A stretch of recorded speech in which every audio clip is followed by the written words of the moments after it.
Well, I should know the sad film. Geraldine Jones, your challenge, what? Of what? Now, I would have let you have atrocities. We had a repetition of atrocities, but generally, no, you cannot just have little phrases like that. So I think that's a little bit unfair. Otherwise, you'll have and, nuts, butts, lips. So, Derek, I'm still with you. 32 seconds left for sad films starting now. The director of the film, Clarovich Napalovich, What? Clement Roy, why do you judge? repetition. Of what? 2 bitches.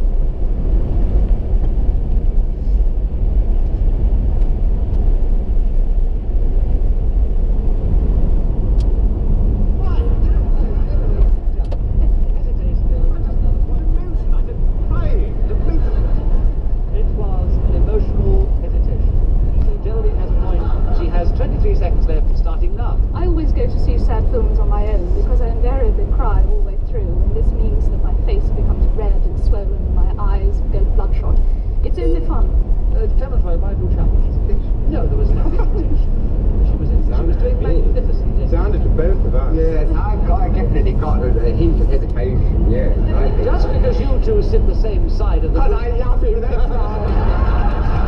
I've been with stuck by me through thick and thin. At last it has come out.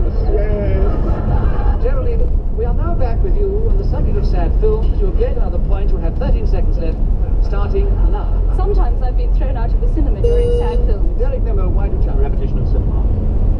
Oh yes, we've had a lot of cinema. You're quite right, yes. I haven't used the word once. No, but cinema has been used a great number of times in this particular round. So, Derek Nemo, you have 10.5 seconds for sad films starting now. I sat there with this tear streaming down my face. I'm terribly upset. Kenneth Williams, why The do you repetition is never tears stream, that's his book. No, he didn't actually, but Geraldine did. So Oh, well, that's repetition. Yeah, that's what I meant. I meant that, thank you. Yeah, they could find that out. So, Kenneth Williams, you've got your first point. Oh, thank you. Nice. Have I left it to the living? Not quite, not quite. But you have 7.5 seconds for sad films starting now. Well, the sad films are known as weepies, and I've done a lot of them because I used to go to all those early Hollywood ones where the women were all this stuff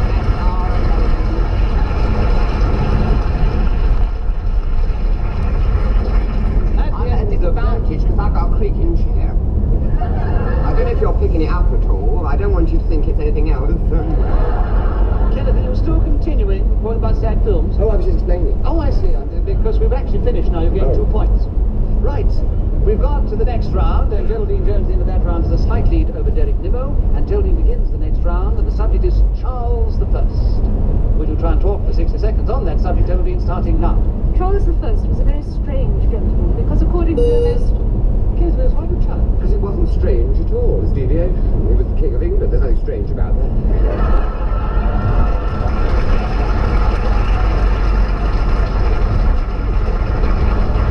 Still be King of England and be strange. In fact, I think if you study your history books, you'll find there's been some very strange kings on the English throne. Nonsense, he was born I to be the disagree, king. Kenneth, and I'm the one who has to decide, so I'm going to stand by my decision. All right, then you've got to say exactly what about him is strange.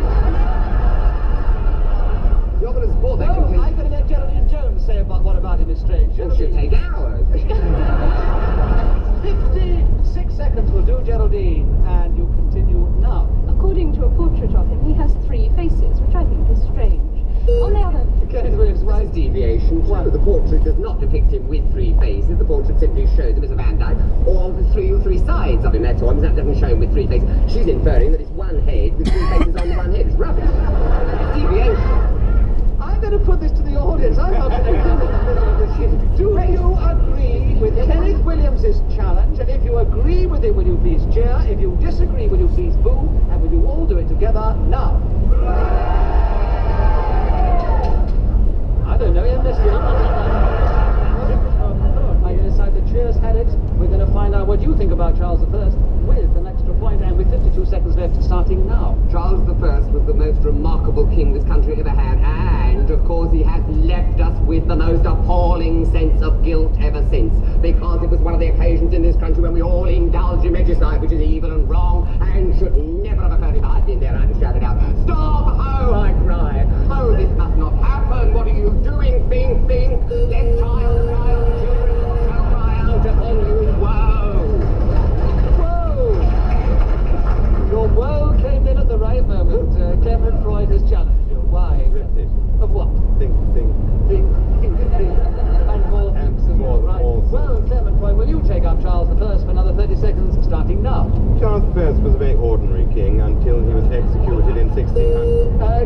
you challenge? Well, it's not ordinary. It's already been established as either strange or extraordinary, but it certainly can't be ordinary. It was overruled.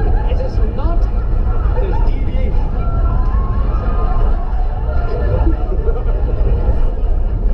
I must explain to our listeners that their laughter was not caused by Derek Nimmo's challenge, by the fact that Kenneth Williams has just taken off his shoes. Well, my feet swell. Very bad. Well, apparently Charles I always has this effect on him. They go to his feet and not his head.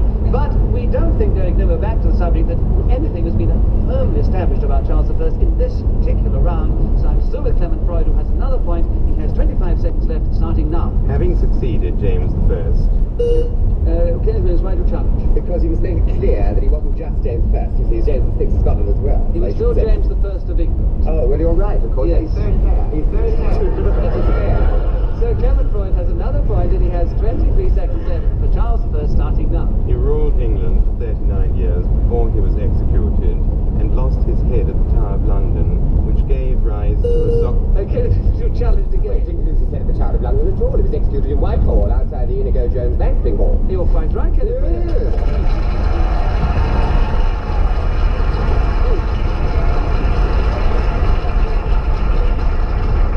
during the Kenneth banquet. Williams today showing a new side of his personality, the historian and also the steward. And the voyeur. And the man who works better without his shoes on.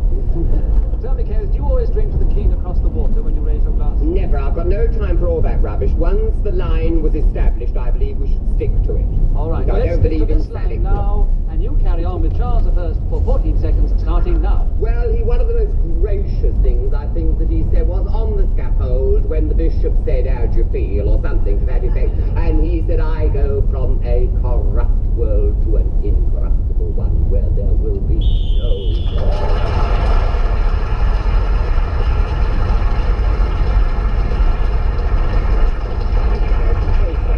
Well, Kenneth Williams' knowledge of history has brought him up with the others, and they're all now neck and neck.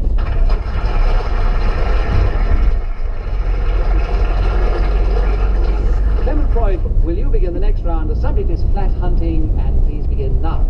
Essex is possibly the best county for doing this, but all you need is a terrain without hills or mountains, without undue depression, and a fair amount of game such as grouse, hare, buffalo, tigers, rabbit.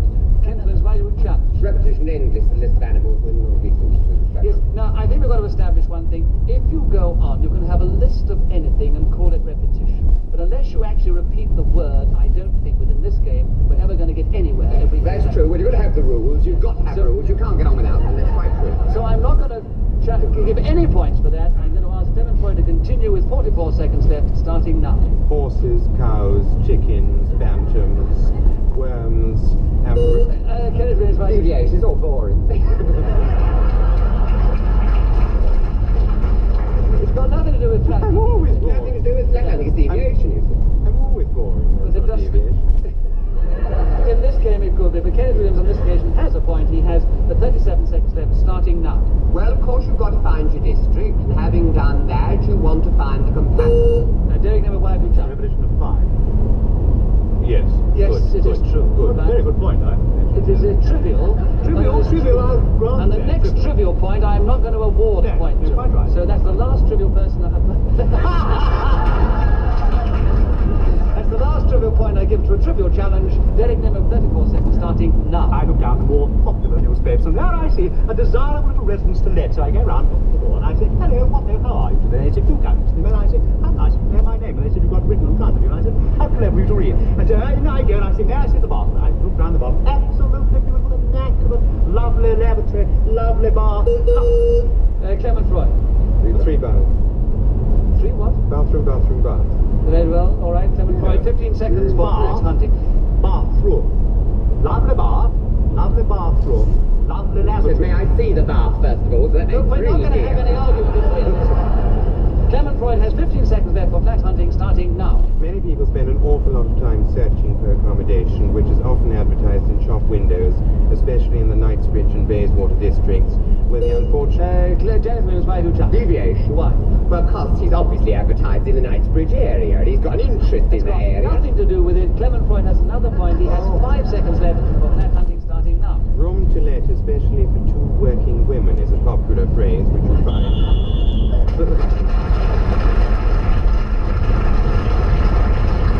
Well, at the end of that round, it's still neck and neck. Only 1 point separates all of them in different degrees. Kenneth Williams, will you begin the next round? Bending people to your will.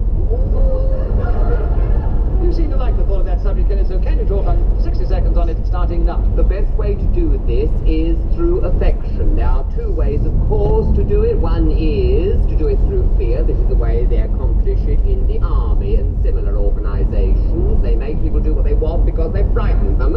On the other hand, you can do it through affection, natural affection.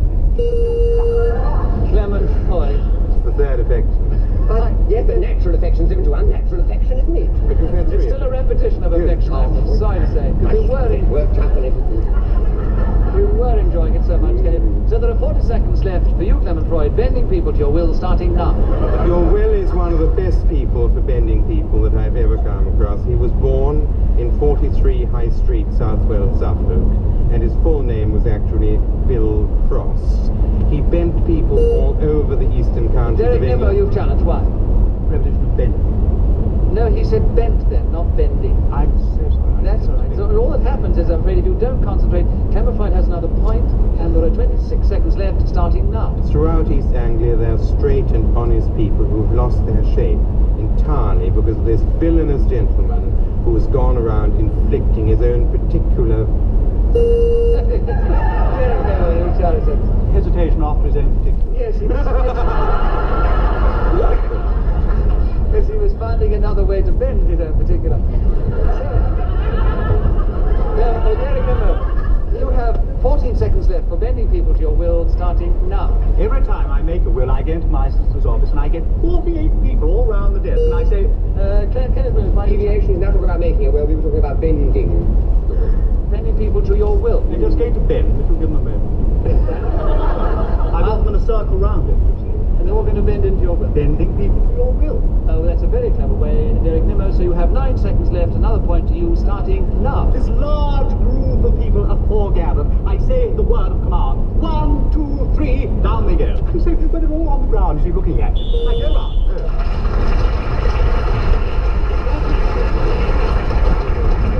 Well, at the end of that round, Derek Nimmo has taken a very decided lead over Clement Freud, who is leading Geraldine Jones and Kenneth Williams, who are in third place. Geraldine Jones, will you begin the next round? Equal pay for women, and will you begin now? The great myth about equal pay for women is that women do equal work. It is absolutely impossible for a woman to do any job in precisely the same way as a man, and therefore the whole myth of how much she should be paid should be exploded here and now. In fact, of course, women should be paid a great deal more for anything they do, especially for those jobs that only they do. And to try and drag their salaries down to those which men have suffered for centuries is folly, and I think very retrogressive and reactionary. When I get a job, which hasn't yet happened to me, I don't expect to be paid as little as men. I expect to be paid far, far more. And I hope... Kenneth Williams, Kenneth Williams, you have a point, and you have 24 seconds for equal pay for women starting now. This is a ludicrous idea. Everyone knows that the men are the prime movers of this world. All the great discoveries, Copernicus, Galileo, men, all of them. Women are a load of rubbish. No! He's talking about men, not women. Deviation. No, if you had it for repetition of men, I would agree. You've got, in order to achieve equal pay for I'd all agree. women, we have already had a comparison with the pay of men, so I think I must Precisely. stick Thank with you. Kenneth Oh, Williams. wise chairman, wise.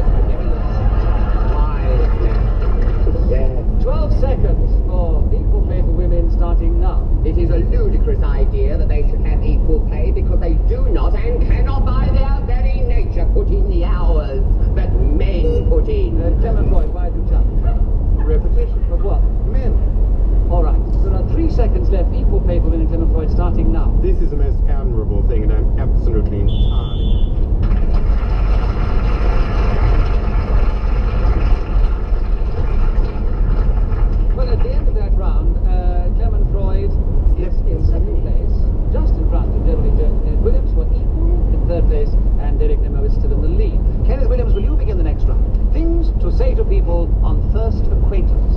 Can you try and talk on that subject for 60 seconds, starting now? Well, they usually say things like, what sort of work are you in? Or what sort of things do you do? And I invariably launch into a brief encapsulated story of my career since it began. I generally say, well, you know, I first decided I would be a draftsman. I felt that was my natural bent. I felt it was my forte.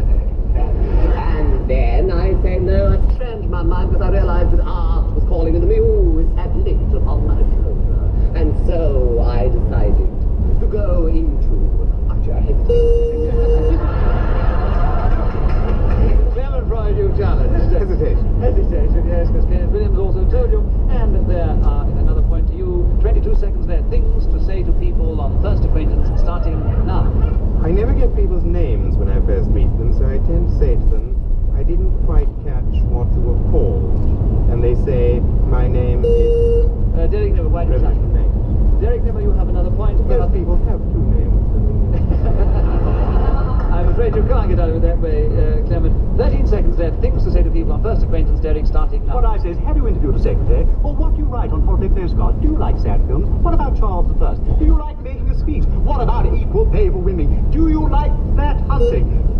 Clement, why do you challenge? Hesitation. No, he was in full flood there. He was trying to search for the next subject, I think. There's 1 second left for you, Derek Nimmo. Things to say to people on first acquaintance, starting now. What old fruit now are you? Well, that, I'm afraid, is all we have time for in this particular game of just a minute. What a shame. I really didn't get much out at all. No, but you did quite well. And in spite of that last challenge, Derek Nimmo would still have been the winner. By a clear 4 or 5 points, he is undoubtedly this week's winner.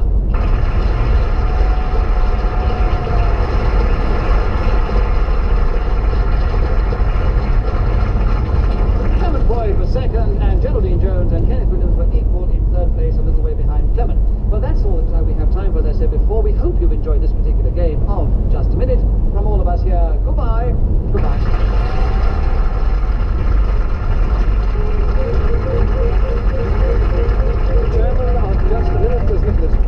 The program was devised by Ian Visitor and produced by David Hatch.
we try to play them just the same. I'm going to ask each one of them to speak for just a minute on some unlikely subject, without hesitation, without repetition, and without deviating from the subject in any way. And if one of the others thinks they are guilty of this crime when they're speaking, they may press a buzzer which is in front of them, and if I uphold their challenge, they will take over that subject and gain a point. If I don't uphold the challenge, whoever is speaking will gain a point, and whoever is speaking when the whistle goes telling us 60 seconds up will gain an extra point. That is the way we score, that is the way we play, and Kenneth Williams, will you begin this particular show? Something that I'm sure you're well fitted to talk about, Kenneth. Receiving compliments. Can you talk for 60 seconds on that subject, starting now? Well, it has been said that it is more difficult to receive than to give, and where compliments are concerned, I think this is particularly true. Because one must assume an air of gratification, one must also assume... Oh, I've said twice. Derek Nimmer, you pressed your buzzer, you challenged one. Self-confessed hesitation. Self-confessed hesitation. Kenneth, you must keep going. They might even not notice it. Repetition, which I admitted.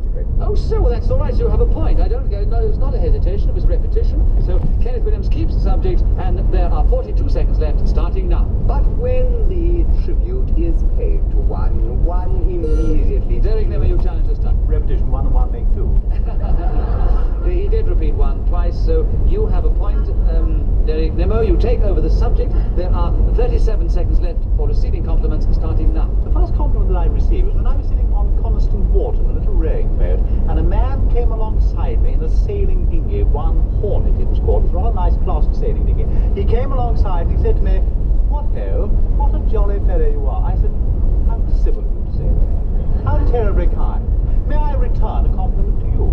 And he said, "No, you're only receiving them today." And I said, "So true, so true." Clement Troy has challenged. Repetition, also true. So Clement Troy gains a point, and he takes over the subject. 14 seconds left. Receiving compliments, starting now. This is something for me. Derek Nimmer, you challenge one. Deviation, I don't believe he's ever received a compliment.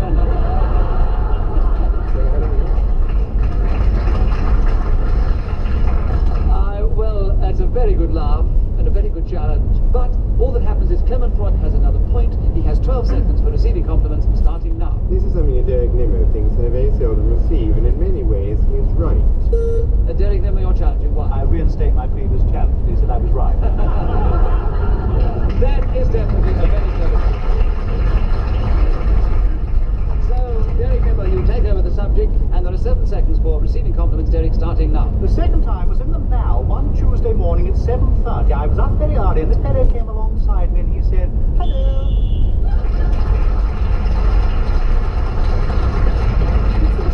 As Derek Nimmer was speaking at the end of that round, he gets the extra point. Rubbish, absolute rubbish. It's terribly interesting that Derek Nimmer has been in 3 complete series of this show, and only now does he realise he's talking complete rubbish. It's probably never too late, Derek. Anyway, you gain a bonus point for speaking as the whistle went, and it gives you the lead at the end of the first round. Clement Troy, will you begin the next round? The subject is odds and ends. You talk for 60 seconds if you can, starting now.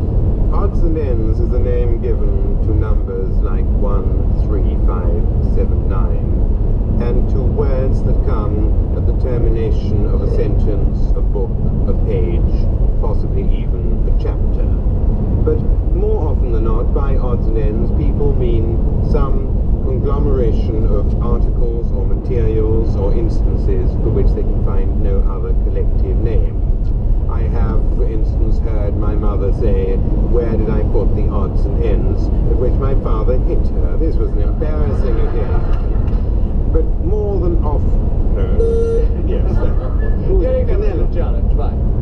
Yes, Derek Nimmer has a justified point with 21 seconds left for odds and ends. Derek, starting now. I have a little cupboard underneath the stairs in which I keep my odds and ends. There's a screwdriver there, a thimble.